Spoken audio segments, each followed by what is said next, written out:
Este segmento é apresentado por Jeep, fabricantes do Jeep Grand Cherokee, Cherokee e Wrangler.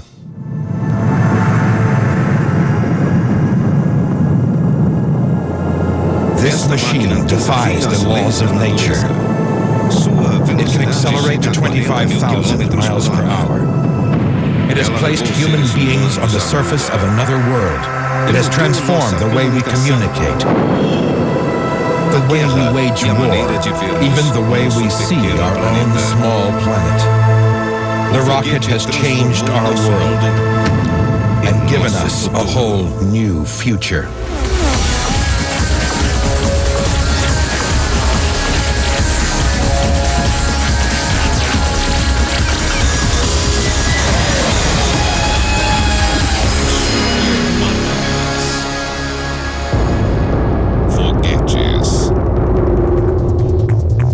Speed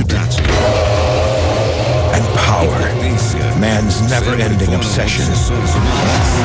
Since the dawn of the age of machines, we have used our technology in the pursuit of this goal, no matter what the risk. To make machines that are better, more powerful, faster.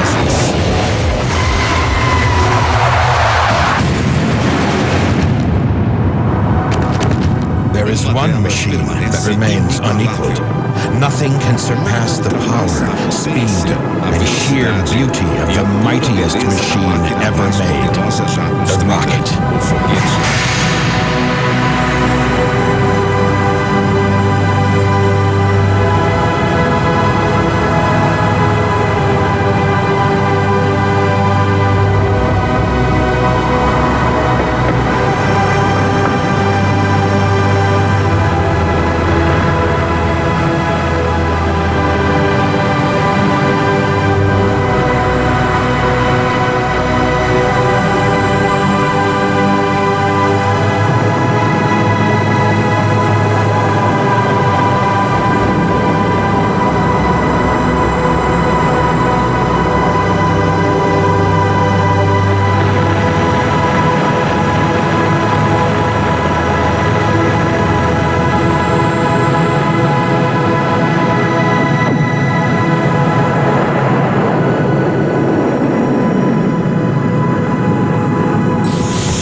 They began as simple Chinese fireworks more than 1,000 years ago.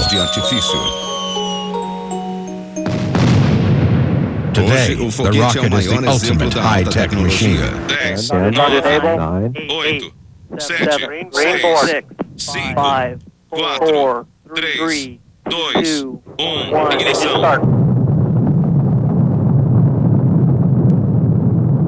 It's an engine that flies. It can carry and deliver its load faster and higher than any other machine, for good or evil. Rockets are the ultimate weapons of war, transporting warheads with deadly speed and devastating accuracy. We have a go for engine start. 5, 4, 3, 2, 1. Booster ignition and liftoff of Atlantis. Yet in peacetime, rockets are the supreme workhorses of space.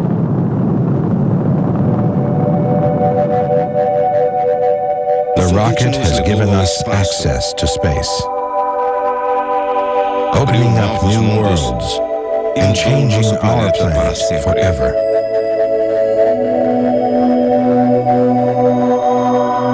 The rocket has given us everything from communication satellites to space stations. It has given us the future.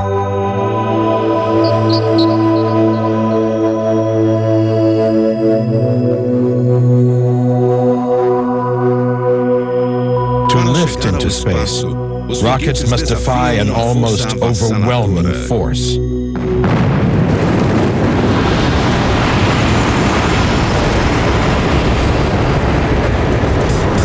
The Earth's gravity constantly pulls every object on our planet towards it.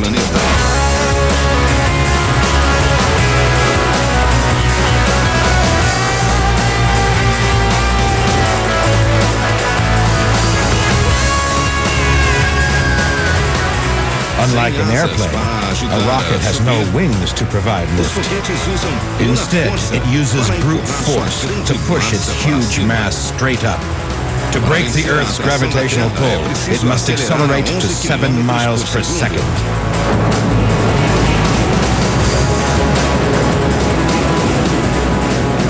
To reach this incredible speed, rockets use fuels capable of extremely violent combustion and engines that can channel that explosive energy into a directed force, thrust.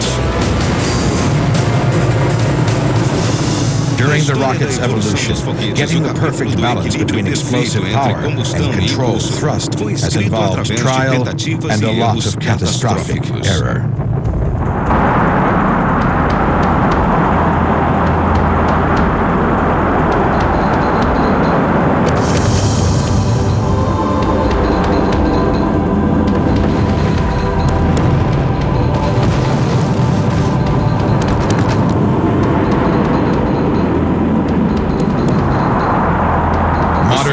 Contain literally millions of components. The failure of just one tiny part can cause a malfunction.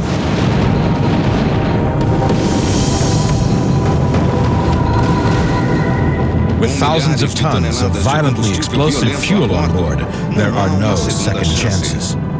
Fortunately, test flights are almost always unmanned.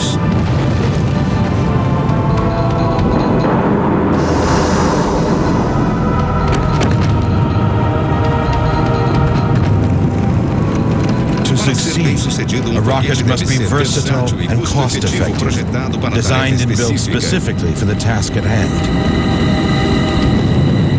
Combining different fuels and engines, designers can customize the rocket to deliver the exact amount of thrust their mission requires. This involves finding a balance between two separate forms of rocket fuel, liquid and solid.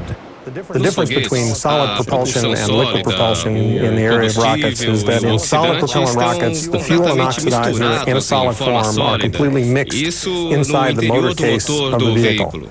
In liquid rockets, all of the propellants are kept independent of one another until the instant that they are brought together to burn in the engine. Solid fuel engines are simple, convenient, and extremely powerful. Engineers often use them to lift huge payloads. They provide the powerful initial boost to launch them into space. We have solid motors now. The solids look very good. Solid motors burn their fuel rapidly.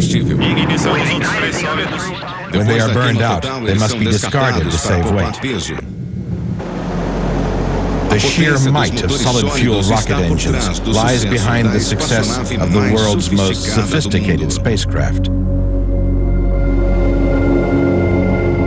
The Space Shuttle uses the largest solid rockets ever built, its twin solid rocket boosters, or SRBs.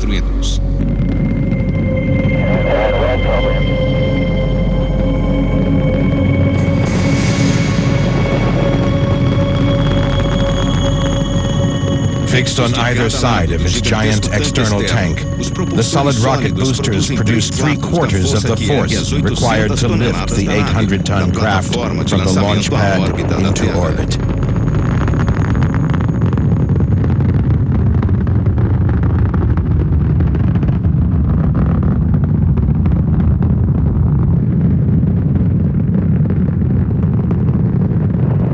They fire for just 2 minutes, alongside the shuttle's 3 central liquid engines, blasting the shuttle to a height of more than 30 miles at 8,000 miles per hour.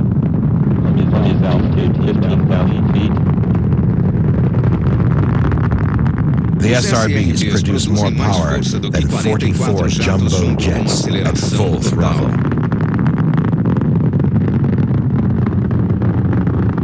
When the SRB's fuel is exhausted, explosive charges detach them from the main liquid fuel tank. 3 liquid engines then propel the shuttle the final 50 miles into orbit.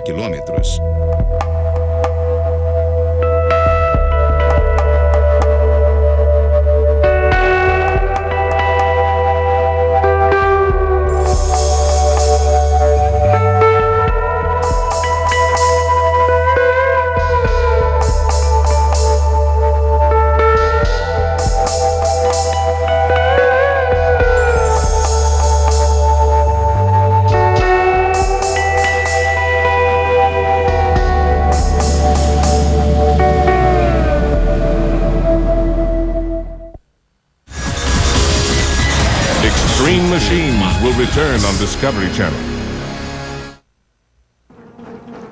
Equipamentos de segurança dos mais avançados. Discovery Channel now returns to Extreme Machines. The SRBs are the only reusable solid rockets in the world. Support ships retrieve them from the ocean and prepare them for another flight. The SRBs are made of interconnecting steel segments. The aerodynamically shaped nose cone contains electronics for guidance and control, and the booster's main parachutes. The remainder of the rocket is a series of steel casings filled with the solid fuel. The propellant is made of a rubbery compound called ammonium perchlorate. It starts as a thick liquid, which is poured into each section around the giant metal core. It takes 8 days for the fuel to harden. Then the metal core is removed, leaving a tunnel 6 feet in diameter and 120 feet long, through the center of 500 tons of instantly explosive solid fuel. The exact shape of the tunnel through the fuel determines the amount of thrust the rocket delivers. The cavity in the forward section is star-shaped to increase its surface area and give maximum burn. This provides the initial burst of thrust required to lift the shuttle the first few feet off the pad. It is a giant tube of high explosive, just waiting to explode. The rocket uses a type of flamethrower to ignite the fuel. The flame shoots down the central tube, causing an instant explosion. The gases expand at more than 8,000 degrees Fahrenheit. They burst from the rear nozzle at over 2,300 miles per hour, producing the same horsepower as 64,000 V8 cars. But solid rockets have one major disadvantage. Once they have started, they cannot be stopped.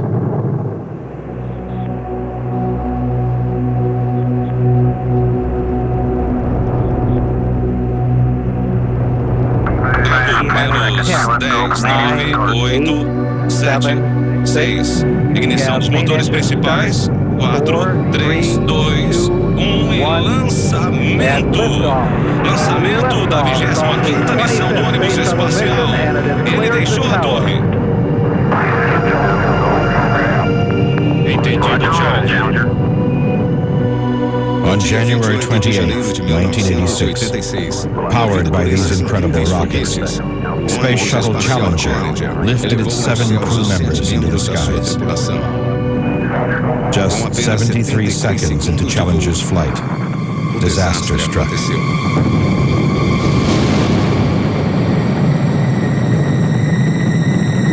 Flight controllers here looking very carefully at the situation. Obviously a major malfunction. It was the worst accident in NASA's history. All the crew were killed. We have no downlink. Falling from a height of 30 miles, the shattered wreckage crashed into the sea for over 5 minutes after the explosion. Somehow, the world's most sophisticated and amazing machine had failed. For months, NASA searched the ocean depths, looking for vital pieces of an impossible jigsaw, hoping for an explanation for the catastrophe. Amazingly, they recovered 45% of Challenger itself and most of the SRBs. They stored the wreckage in a disused warehouse. Then NASA began a detailed examination, uncertain of what they would find. But the investigators had one vital tool to help them: NASA's cameras.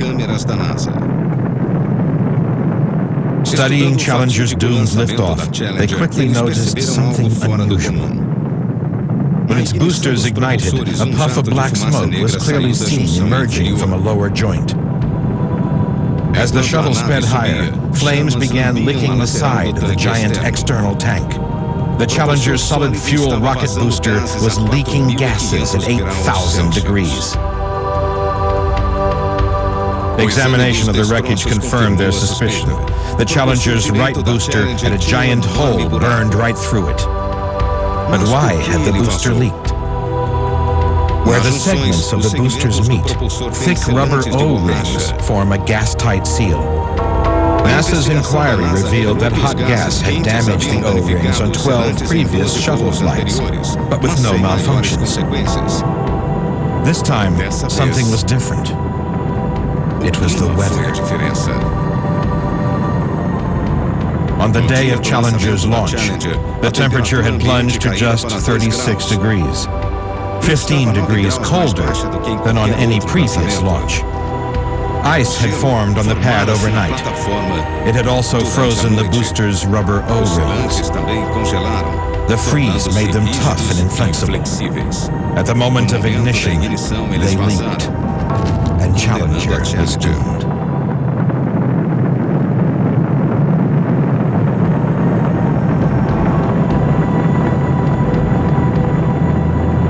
As Challenger hurtled into space, the searing hot gases pouring from the leak burned away the booster's lower strut. 73 seconds into the flight, the booster broke free. It smashed into the giant external tank and punctured it. 500,000 gallons of liquid hydrogen ignited and exploded in a giant fireball. But it wasn't the explosion that destroyed Challenger. At 4,000 miles an hour, the shuttle was blasted sideways. It disintegrated into hundreds of pieces. But the tiny crew compartment remained intact, possibly preserving the life of the 7 astronauts until their tragic crash into the ocean.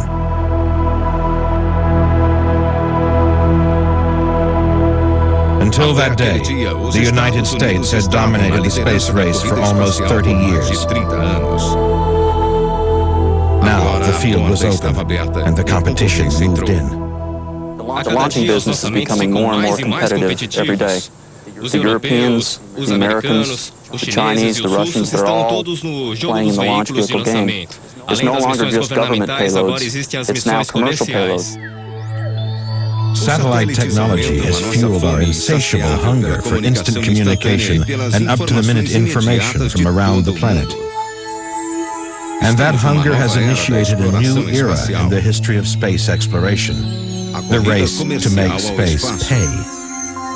Each year, hundreds of payloads are sent into orbit. The industry is worth billions of dollars. Rockets are big business. The space shuttle is back, leading the race for the space dollar, despite being grounded for 2 years after the Challenger disaster. Its ability to deliver, repair, and retrieve space cargo is unique. It has carried more tons of payload into space than any other vehicle. But others are close behind. The Japanese space agency, NASA, has developed a powerful launch rocket called H-2. It uses 2 solid boosters and 2 liquid-fueled engines to carry a 2-ton payload into orbit. It has launched 4 satellites since 1994. The H-2 will also launch Japan's version of the shuttle, a small spaceplane called Hope. This will carry materials to the International Space Station, scheduled for construction in 1997.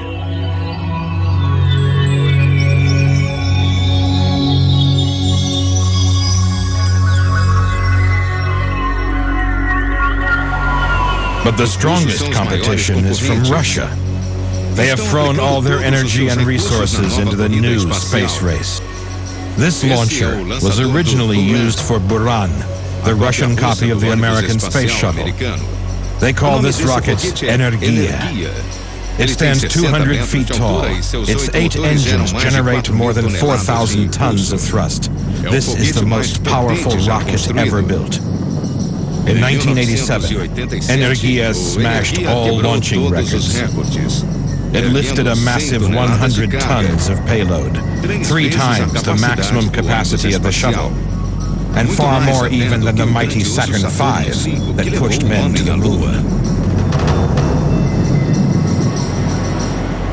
In February 1996, the Chinese attempted to launch an American communications satellite on a rocket called the Long March.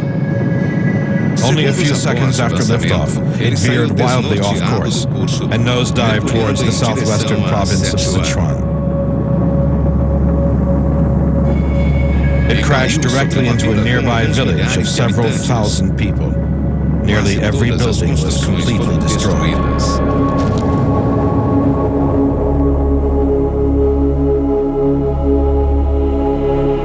The death toll of this disaster has never been officially confirmed. In that same year, America's biggest competitor in the launch market suffered a terrible setback because of a simple human error. The Ariane series of rockets successfully launched payloads for the European Space Agency, ESA, for nearly 20 years. Ariane 4 averaged one launch every 4 weeks, offering tremendous reliability to the commercial space transport business. It was the most effective unmanned launch system in the world.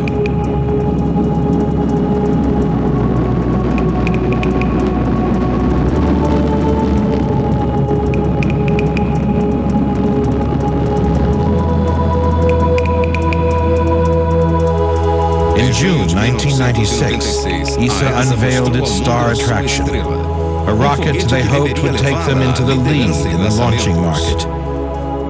Ariane 5. It stands over 25 stories high. It is a highly sophisticated two-stage rocket. For its first launch, it would carry 40 tons of payload held in compartments in its upper stage. Its main stage contains the largest cryogenic tank ever built, storing its fuel at minus 420 degrees Fahrenheit.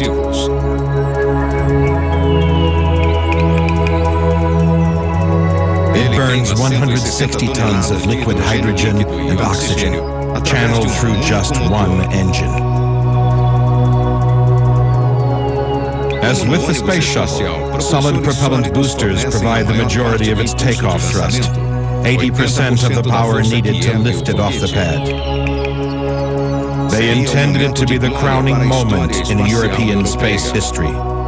On June 4th, 1996, Ariane 5 would lift off from ESA's launch pad in French Guiana on her maiden flight.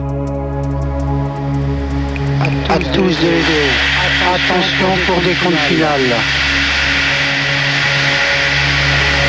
10, 9, 8, 7, 6, 5, 4, 3, 2, unité, feu. À l'image.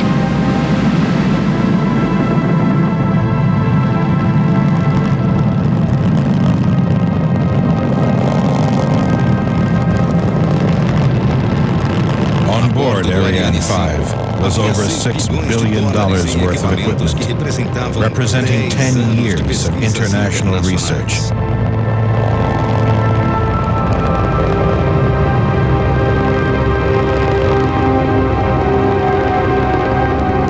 Seconds into its flight, it suddenly changed direction and headed for the local town of Sinemari.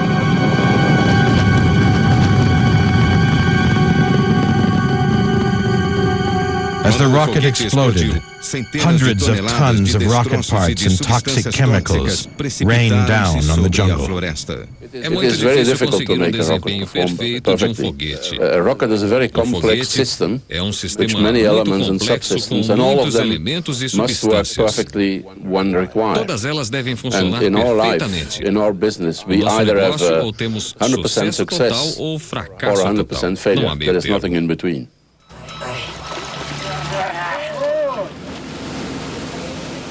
ESA salvaged as much of Ariane 5 as possible, but their investigation discovered that the rocket itself had performed perfectly.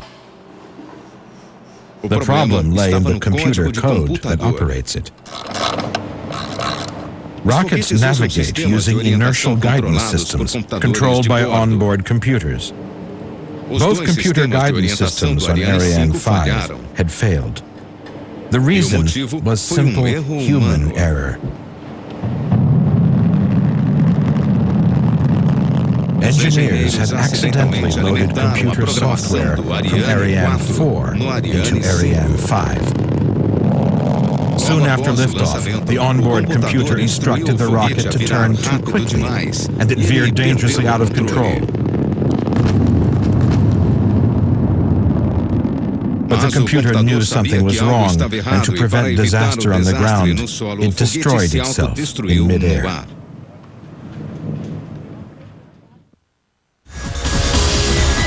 Extreme Machines will return on Discovery Channel.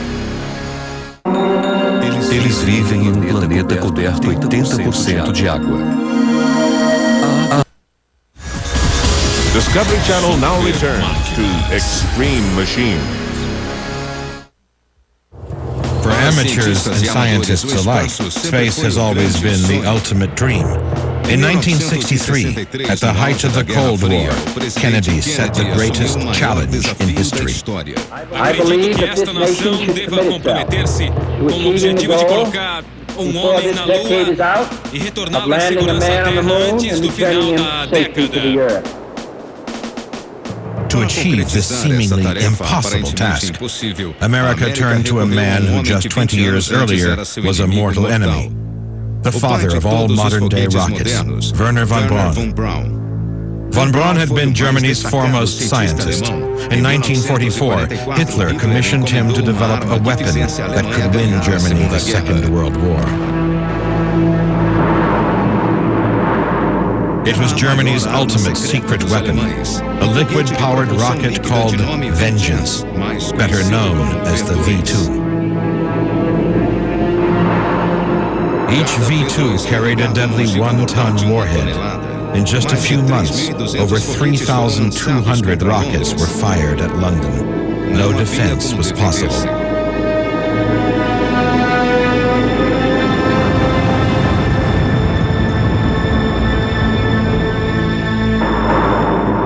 The rockets brought terror back to the British population. At a time they had believed their enemy was all but defeated.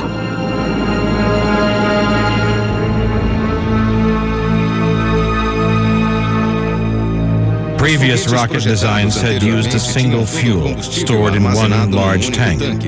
When von Braun designed the V-2, he decided instead to use different liquid fuels in separate tanks and mix them together in a combustion chamber where they would ignite at high temperatures. He experimented with different fuel mixtures, with a few spectacular failures along the way.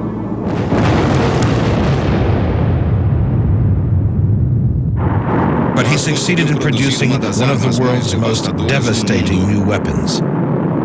Burning pure alcohol mixed with liquid hydrogen, his V-2 rockets traveled faster, longer, and with greater power than any before them.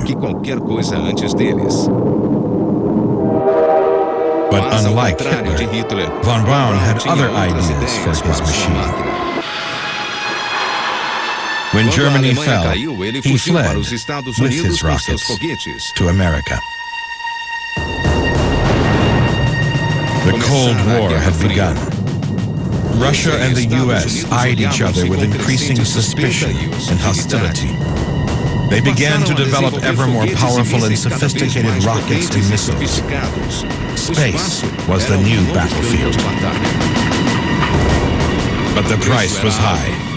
As the complexity of the rockets grew, so did the risks. 74 Russian technicians were burned to death when a giant R-16 rocket exploded on the pad because last-minute welding had failed. It was the worst accident in space history. The race for military supremacy took a deadly toll.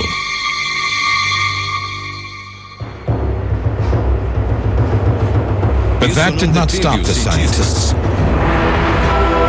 The Russians unveiled the largest rocket yet built by either superpower, the Zemyorka. It stood over 104 feet tall. The Zemyorka had 4 giant liquid engines and 16 further rockets in its strap-on boosters. It had enough power to send an atomic bomb over 5,000 miles.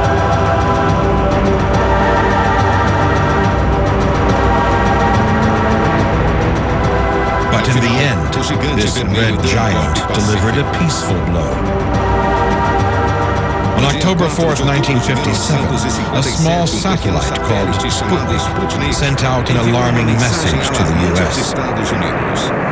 The Soviets had beaten them into space.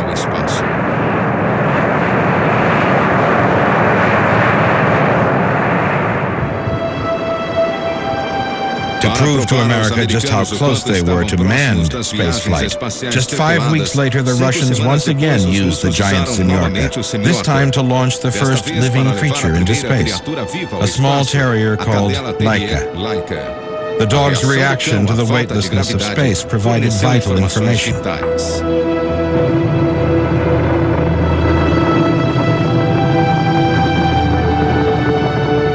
America responded immediately, but the Vanguard rocket exploded within 1 second of ignition. It embarrassed the nation, and worse, left the door open for Russia to win the space race. Just 3 years later, they did.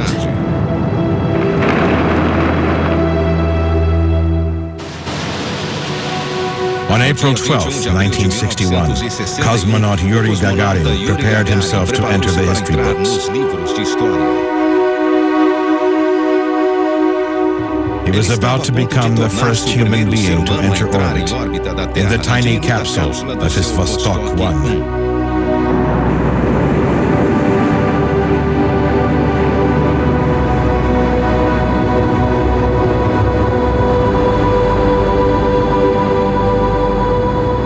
Gagarin reached a height of 200 miles and completed 1 orbit of the Earth. His flight lasted just 108 minutes. It was the finest achievement in the history of world exploration. As Russian leaders celebrated Gagarin's amazing journey, they knew they had delivered a final blow to America's damaged pride. America responded the only way it knew how, with maximum effort. Just 5 weeks after Gagarin's flight, Commander Alan Shepard became the first American into space. His journey in the Mercury spacecraft lasted only 15 minutes before he landed in the Atlantic Ocean. It wasn't enough. America wanted the greatest prize of all, and they wanted it fast. To reach the moon was an incredible dream. To reach it before the end of the 1960s seemed almost impossible, a job only one man could hope to achieve, Wernher von Braun. Using all of NASA's resources and scientists, von Braun took on his ultimate challenge, to build a rocket powerful enough to launch a manned spacecraft 240,000 miles to our nearest neighbor in space and back.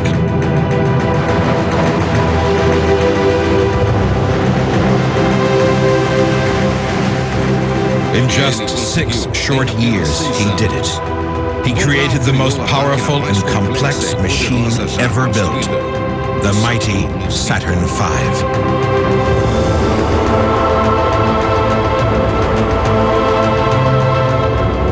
Saturn V towered over 363 feet. Loaded with fuel, it weighed 2,800 tons.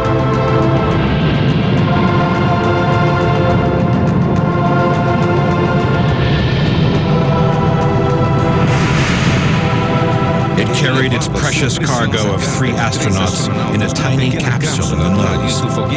The vibrations from its first launch were so great that they registered an earthquake monitoring station over 1,000 miles away. Wernher von Braun had exceeded even his own wildest dreams.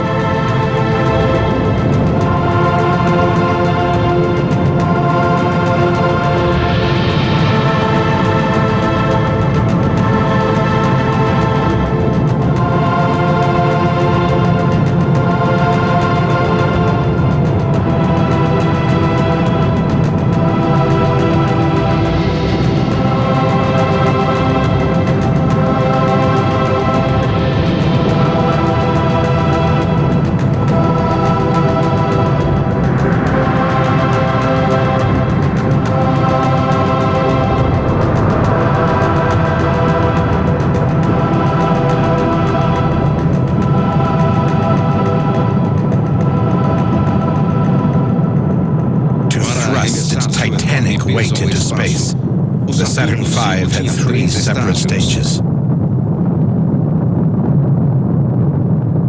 The first stage used 5 kerosene-powered engines, burning over 15 tons of fuel every second. The giant exhaust plume was over 1,000 feet long.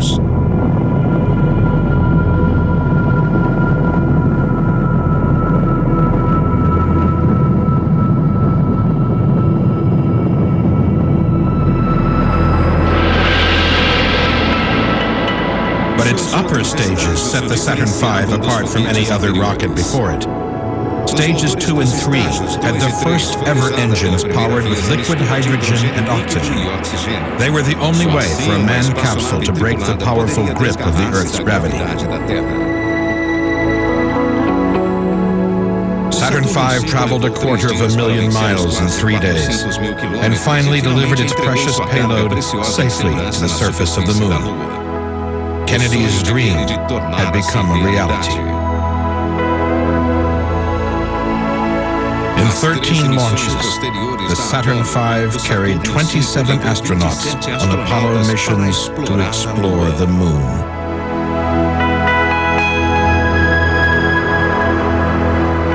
Von Braun had built a machine that changed our destiny forever. Extreme Machines will return on Discovery Channel.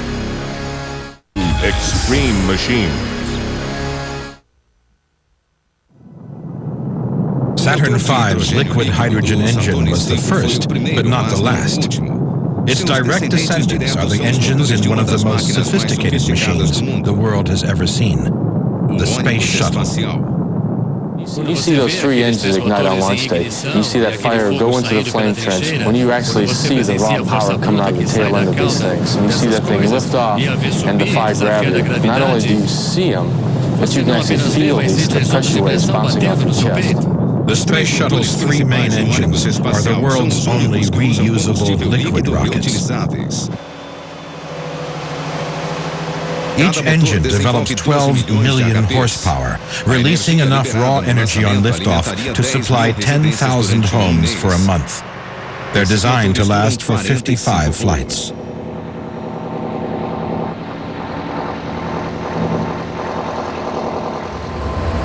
The engines are just 14 feet long and weigh just over a ton.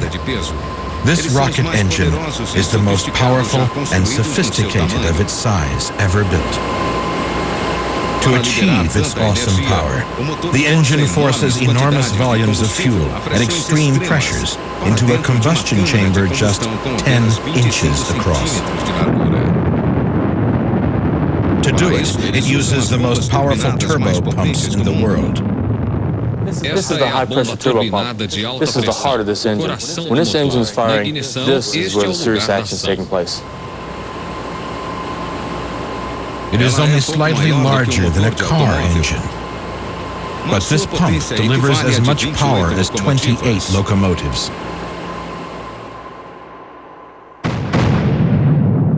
As the engine ignites, it sucks down a ton of fuel every second. Should one of its pipes burst, it would send a column of hydrogen 36 miles into the air.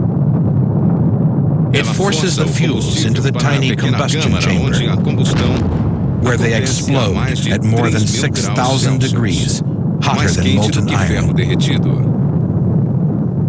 The gases punch out into the most important part of any rocket, the nozzle.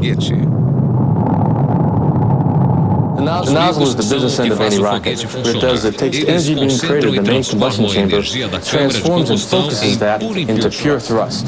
This technology is just the beginning. The shuttle is powerful enough to put huge payloads into orbit, but some scientists want to take us to the stars. I think the thing that fascinates people the most about rockets is that they tease us with the future. They tease us with the potential of being able to travel anywhere on the Earth very quickly. They tease us with the future of new opportunities in space. In the early 1900s, science fiction writers toyed with the idea of a spaceship which would fly, land, and take off again under its own power. They foresaw that the rocket would be transported vertically to its launch pad. In the 1990s, that dream is now a reality. 7, 6, 5, 4, Codenamed DCXA, this McDonnell Douglas rocket is opening the door to routine and affordable space travel. The DCXA can lift off vertically under its own power. It has no separate stages or throwaway boosters.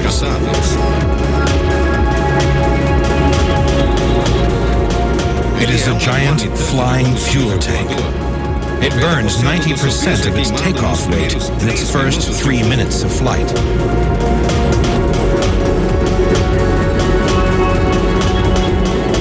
In tests, the DCXA has flown to over 10,000 feet.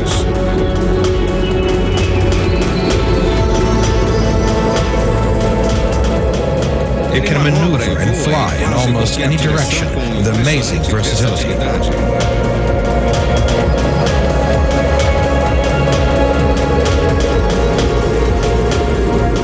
To complete its journey, the DCXA performs its most remarkable maneuver. It lands in its original takeoff position on its tail.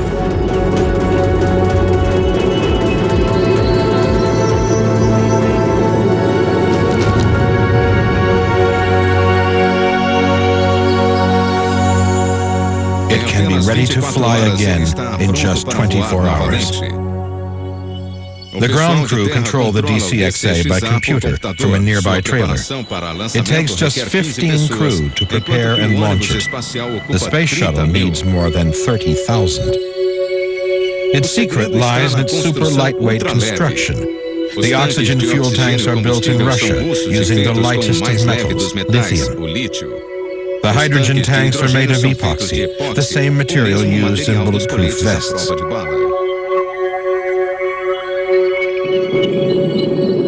But after many successful flights, the DCXA test program finally came to an end in 1996. Landing small negative.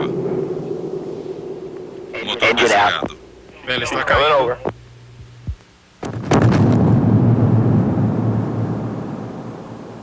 Okay, we had a gear that was not out. The DCXA was never designed to fly into space. But the valuable information gained from the test vehicle has enabled NASA to take a major step toward a new generation of launch vehicles and rockets.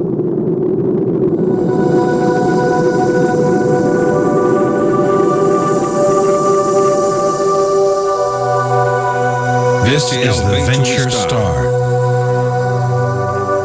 It will be fully reusable and operate at 1/10 of current launch costs. One day, the Venture Star may replace the aging space shuttle.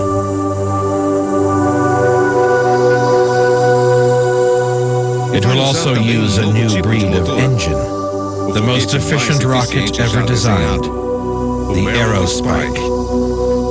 The major difference with the Aerospike is in the shape of the nozzle. Today's rocket engines have a bell-shaped nozzle. The Aerospike engine has a V-shaped nozzle. The reason we use that shape of the nozzle is to allow the engine to automatically adjust its performance as it climbs through the atmosphere. Most of the thrust of a conventional rocket engine comes from its bell-shaped nozzle, which expands hot combustion gases on its inner surface. But the higher the altitude, the less efficient it becomes. With its unique V-shaped nozzle, the Aerospike expands gases on its outer surface, producing maximum performance at all altitudes.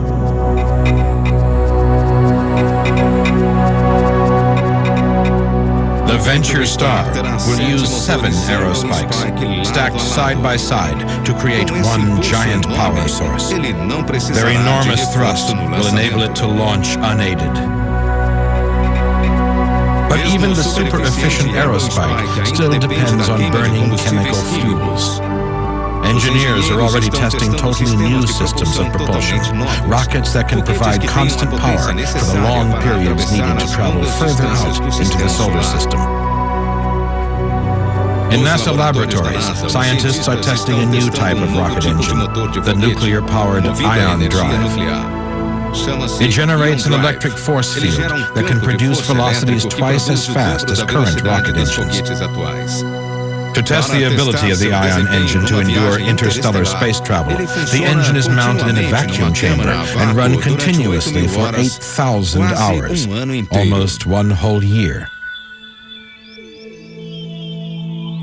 But rockets of the future will have to operate for even longer and at greater speeds.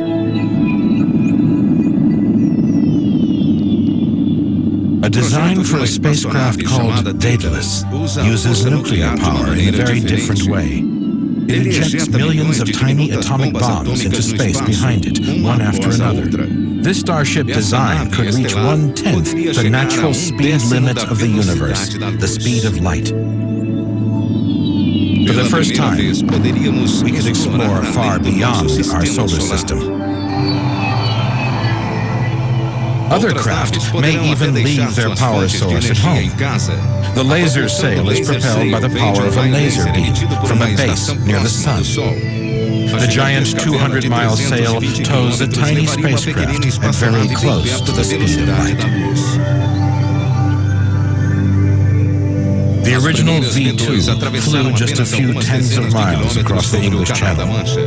Today, there are thousands of satellites orbiting above our heads, and people have walked on the surface of the moon. Rockets have already transformed our world.